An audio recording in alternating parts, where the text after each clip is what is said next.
Ladies and gentlemen, welcome to the channel World of Wrestling, here today to discuss about Impact Wrestling September 16th, 2021 review. So I got a chance to watch this episode. It was not a bad show, actually. A very good wrestling took place on this card. I actually found a lot of it to be entertaining. There was one match that I really enjoyed, and that was Perkins versus Petey Williams. That was actually a very good X Division matchup between those two guys. I believe the guy's name that got involved in the match at the end was Steve Strickland. He is the guy that's been a rival to Petey Williams for the last month or so. So that actually took place during that match.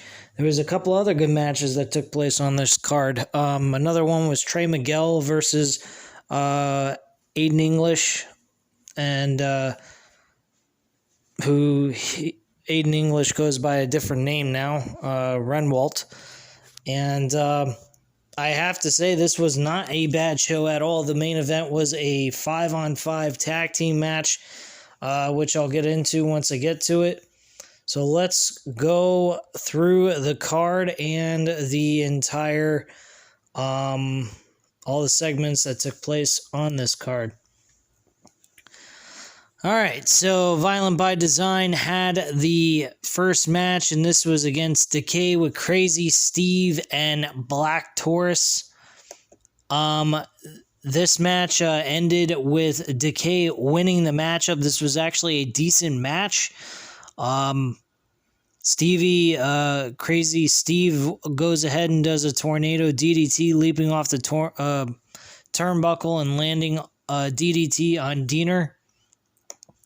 This eventually led to Eric Young dressing down Rhino in the ring after the loss. This fires Rhino up, and the two stand nose to nose. Rhino grabs hold of EY's arm, and Diener comes in with a cheap shot. Doring joins in on the attack, and EY grabs hold of the Violent by Design flag and breaks it over Rhino's back. So basically at this point, Rhino is out of Violent by Design. Why? I have no idea why they would do something like that, but hey, it is what it is, and that's all I got to say on that subject. We have Swinger's Casino. J.E. Bravo pays up Swinger, and Alicia reminds Johnny that Bound for Glory is coming up. Swinger isn't sure who runs Impact at the moment and guesses Jeff Jarrett, Dixie Carter, and the Harris brothers, which none of them even own the company anymore. TJP comes in to pay up as well, but Petey Williams is upset that his gambling cost him his match last week. He's going to kick TJP's ass tonight, and Swinger takes another stab at who runs Impact, the guy from the Smashing Pumpkins. Nope, wrong again, dipshit. That's actually, he owns NWA now. So we see Christian Cage, Eddie Edwards, Sami Callihan, Josh Alexander, and Chris Sabin with Gia Miller. Sabin makes clear he and Alexander are allies just for tonight, and Eddie and Sami show they're never going to be friends, but it's for the greater good. Cage makes it clear that Ace Austin reminds him of a younger Christian, but he questions if he's got what it takes to tangle with him come Victory Road.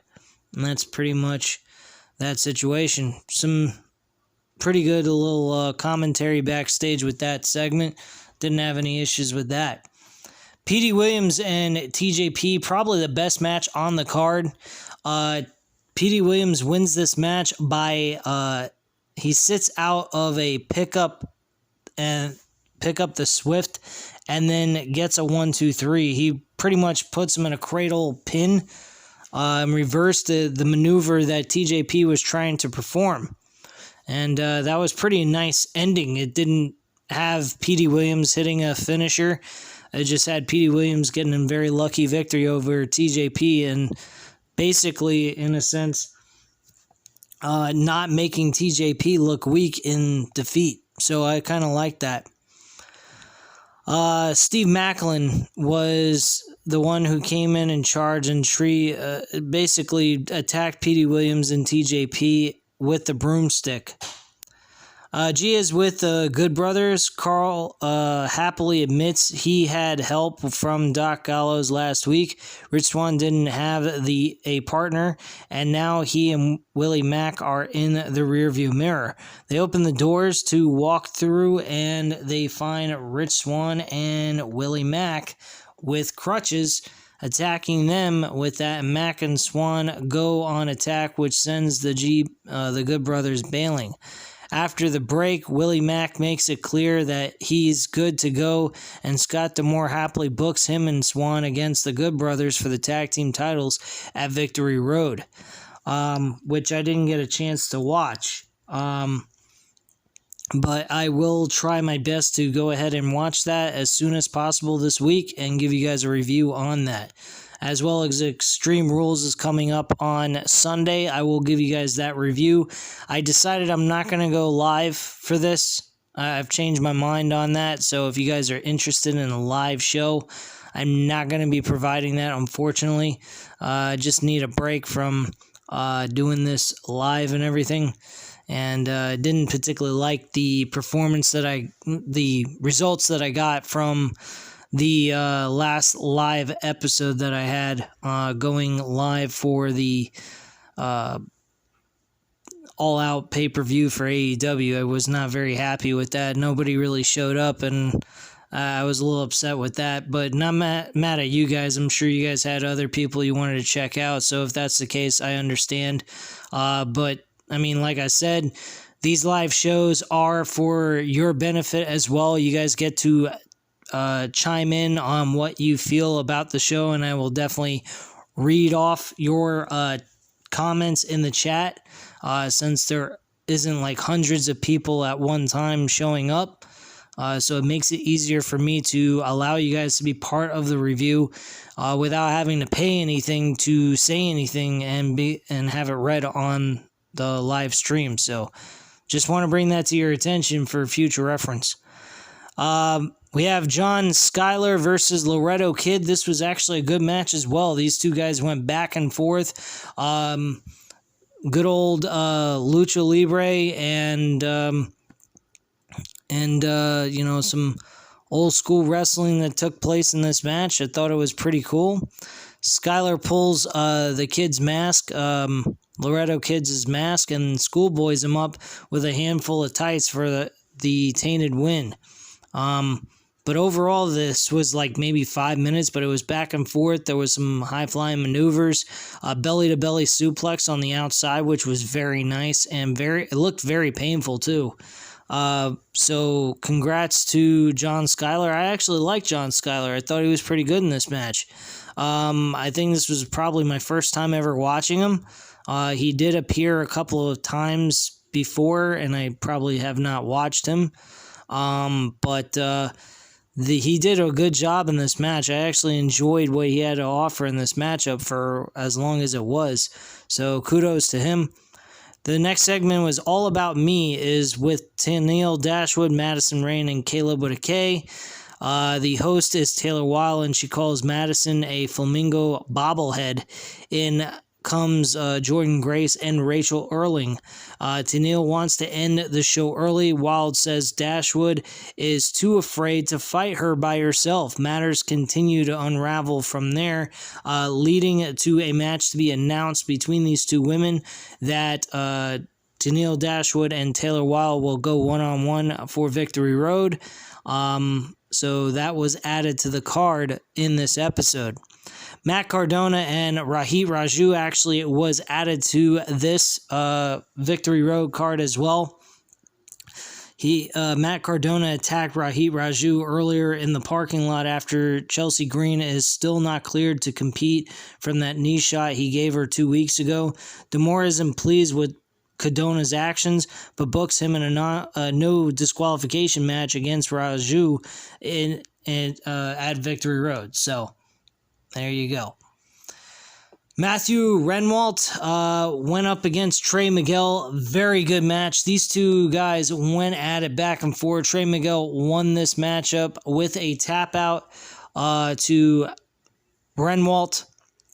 So congrats to him. But after the match was over, Diana Perrazzo shows up, low blows him while he's trying to climb up the ropes. This brings out Mickie James and pull apart brawl goes down. She does a top rope dive to the outside on Renwalt, Diana, and the security. Dasha Steels actually has a segment, says that she and Savannah Evans didn't actually steal the tag team titles. They got back what is theirs after Slammiversary. She calls Decay out to try and take them back. We also get Chris Bay is with Hakilo. They're going to face Finn Juice at Victory Road. Bay tells them to say their prayers as they say, too sweet. So, wow. Big whoop there. Nothing special. Just some New Japan wrestling added to the card for Victory Road. Then we had the main event. Moose, Brian Myers, Ace Austin, Madman Fulton, and W. Morsley versus Josh Alexander, Christian Cage, Sami Callihan, Eddie Edwards, and Chris Sabin. This was actually an excellent 5-on-5 tag team matchup. The ending had Josh Alexander picking up the victory after a spear by Christian Cage to Ace Austin.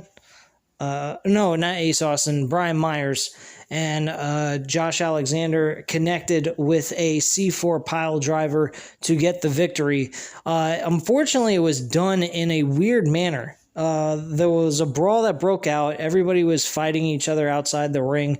And Josh Alexander was on the apron, and Christian Cage was going for the spear in their corner. He tagged Christian Cage just before he hit the spear, climbed in the ring, and hit the finishing maneuver. It seemed as if he was being a little selfish and wanting to get that victory for his team. Now, granted, we can't really read into this, but this could be a possible sign that he might be turning heel. Why they would turn him heel, I'm not quite sure if that's the direction they're going with Josh Alexander. So far, I've liked his run as the X Division champion, so I don't see why they need to make any changes to his character. Chris Sabin and him competing as two faces, I don't really have a big issue with that. I think it's, friendly competition they should make it out to be, and that's pretty much where they should leave it at. So this might be just a minor thing. Maybe Josh Alexander later on turns heel so he could face Christian Cage for the World Championship. That's the only direction I could see they really could be going with. But what about Moose? I mean, Moose is definitely a guy that you could go with and put the title on him at Bound for Glory. The man has been there through thick and thin since he left Ring of Honor in, I think it was 2015, I believe. He joined Impact Wrestling. And he has been there through everything and has not left. Same with Eddie Edwards. Neither one of those two guys have left. And Moose has had multiple opportunities to challenge for the World Championship and has yet to get one win. So you'd think at Bound for Glory, this being the big build-up for Moose to beat Christian Cage being a face, him being a heel, that's the guy I'd be going with to win the world title. I've been saying this since he got a shot for the world title against Kenny Omega earlier this year. So, bottom line, I really would go with Moose to win this at Bound for Glory. Nobody else. He's done a lot of good stuff on this show. His promo work, a little bit questionable. His alliance with W. Morsley is actually interesting. W. Morsley has been very impressive, formerly known as Big Cass. And I gotta say, Impact Wrestling has done better for him than WWE did for him.